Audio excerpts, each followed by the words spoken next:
Labdien, mani sauc Andris Sorovs, esmu biedrības antiglobalisti vadītājs. Nemāku ilgi un skaisti runāt.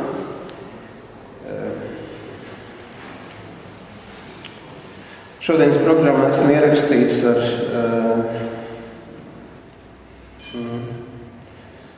zemtējumus. Ja likums un varas process iznīcina tautu un dzīvo vidi, tas saskan ar Dītas Rietums šo modeli, kas atbilst 13. staram. Tas ir Latvijas Republikas tautas kontrole pār valsti. Struktūra, kas pārvalda vēlēšanu, mediju, universitāšu un skolu, valsts kontrolas un saeimas darbu, reāli nodrošināt, lai Latvijas valsts suverēnā vara pieder Latvijas tautai. Būtībā šis jautājums ir ļoti, ļoti smags.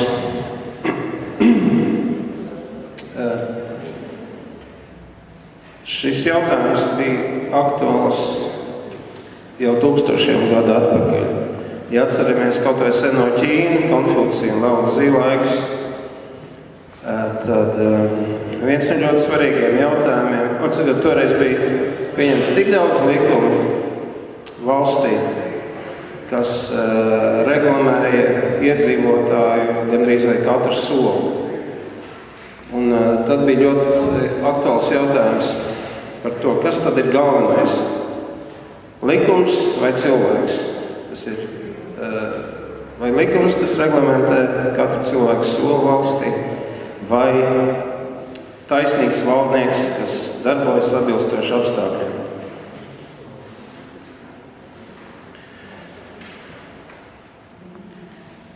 Ir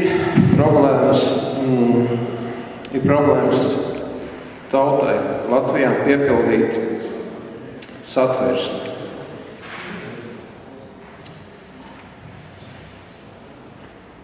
Satversmē otrais punkts skan tā, ka Latvijas valsts suverēnā vara pieder Latvijas tautai.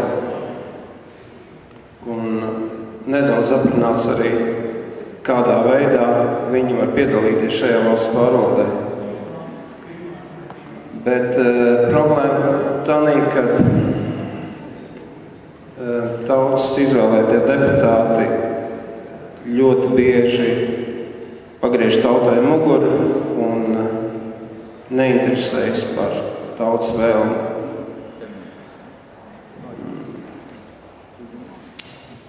Bieži pieņem pat prettautisks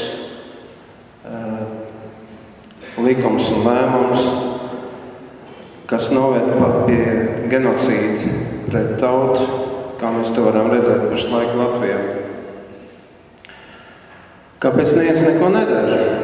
Jo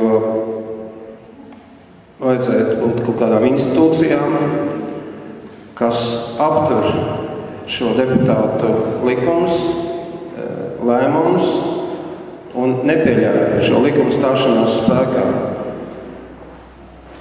Ar to vajadzētu nodarboties gan valsts kontrolē, gan uzraugošām institūcijām, bet, kā redzam, tas nenotiek.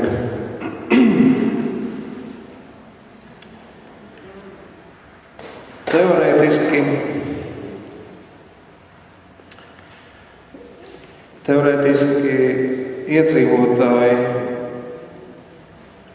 varētu piedalīties valsts pārvaldē, bet pie nosacījuma, ka viņi ir pietiekoši kompetenti. Es pats esmu tiešās demokrātijas piekritējs, bet pie šī nosacījuma, ka tautas masas ir izglītotas un kompetentas.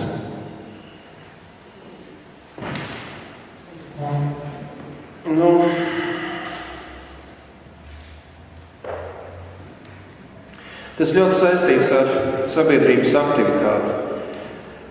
Vai klātesošie var pacelt rokas, kuri katru dienu, teiksim, kaut vai katru darba dienu vai katru dienu ienāk Saeimas ministru kabineta visu ministriju un pašvaldības mājaslapā un apskatās visas aktualitātes. Vai ir kāds cilvēks zālē, kas to dara katru dienu? Nav. Kas to dara katru nedēļu? Arī nav. Kaut vai reizi mēnesī, visās instancēs, visās, gan Saeimā, gan ministru kabinetā, visu ministriju un pašvaldības mājaslapā. Nav neviena. Bet kurš kaut reizi mēnesī ienāk kaut vai vienā šajā mājaslapā, vai pašvaldība, vai ministrija, vai Saeimas ir 1, 2, 3, 4, 5, 6, 7, 7. Šeit mēs redzam praksē, kā mēs, kas šeit atnākuši, kas it kā domā par kaut kādām, par iespēju sabiedrībai līdzdarboties valsts pārvaldē, mēs, kas šeit uzskatām sevi par tādiem aktīvākiem sabiedrības locekļiem, mēs paši reāli to nedaram. Kāpēc nedaram? Pirmkārt, mums nav laika. Otrkārt, varbūt slinkums. Te ir tā problēma. Vienīgais, tas, ka nedarbojas valsts kontrola un represīvi aparāti un ļauj deputātiem darīt, ko viņi grib. Šo jautājumu mēs šeit neatrisināsim. Tas ir šausmīgi smags jautājums. Ideālā situācija, protams, būtu, ka valstī, līdzīgi kā Šveicē, notiktu regulāri referendumi. Referendumi nevis ar vienu jautājumu, bet ar vairāku 10 jautājumu paketi. Notiktu plašas diskusijas un cilvēki paši, katrs valsts iedzīvotāji ar balsu vairākumu noteiktu savu vēlmi pašos svarīgākajos politiskajos, ekonomiskos jautājumos. Bet kā redzam, mēs pašlaik laikam mūsu sabiedrībā neesam nobrieduši vēl tik tālu. Būtībā, kā mēs uzzinām par to, kas notiek Saeimā, kas notiek ministrijās, kas notiek ministru kabinetā. Ja mēs, kā mēs redzējām, mēs paši neieejam viņu mājaslapās un tam nesekojam līdzi. Mēs to uzzinām ar žurnālistu palīdzību. Žurnālistu palīdzību, masu mēdīju palīdzību, savu avīzēm, internetu, televīziju, rādio.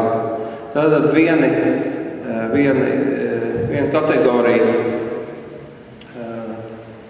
iedzīvotāji, kas varētu tieši kaut kā ietekmēt šos procesus valstī, būtu tieši žurnālisti.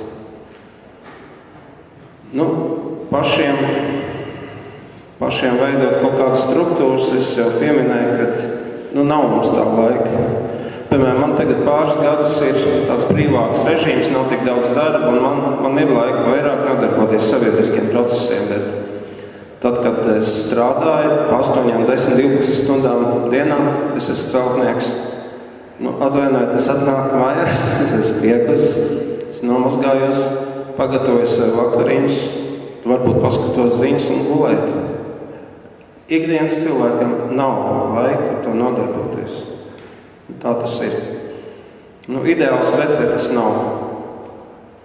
Bet, sabiedriski aktīvākiem mums visiem jākļūst. Piemēram, mēs kā biedrība antiglobālisti pēc nedēļām 17. jūnijā esam pieteikuši nelielu pasākumu, tādu kā mītingu pie valsts drošības komitejas, valsts drošības policijas. Un lūdzām viņus, lai viņi iznāk laukā un atbild uz mūsu jautājumiem. Tāda kā publiska preses konference. Kāpēc? Tad, kad valsts jūk laukā, valsts ir uz bankrota sliekšņa, cilvēki prom no valsts. Kāpēc? Tādas iestādes kā valsts drošības policija neko nedara, lai to pārtraukt.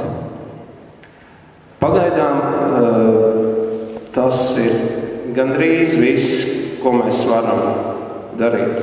Mēs vācam kaut kādu informāciju, publicējam, Mēs ejam uz ielas, protestējam, pievēršam sabiedrības uzmanību, bet, lai reāli ietekmētu kaut kādus procesus valstī, laikam tomēr ir jābūt kādai cilvēku grupai, kas nāk pie varas un to visu izmaina. Paldies!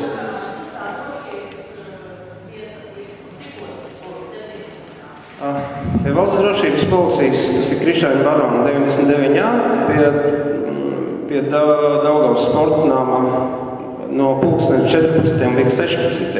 Tāda maza akcija. Tā neko nerisina, neko neiespaidos, bet vienīgi pievērsīs sabiedrības uzmanību. Jo tie mūsu izvēlētie deputāti, kaut vai tie 100 deputāti Saeimā, viņi var būt meļi, viņi var būt zagļu laupītāji un slepkavs. Bet tāpēc ir tas represīvais aparāts, kas seko, lai viņi pieņemtu lēmumus, kas nekaitē tautai vismaz. Paldies!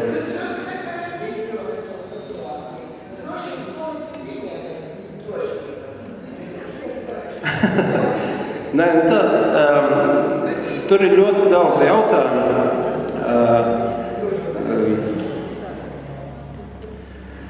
Drošības policija ir iekšlietu ministrijas pakļautībā. Iekšlietu ministrs ieceļ konkrētu partiju. Tas jāatpēc loks. Viens no jautājumiem, kāpēc drošības policija, Satversmes aizsardzības birojas un tam līdzīgas instances, kāpēc viņi 20 gadu laikā nav izvēlējušies citu pakļautību?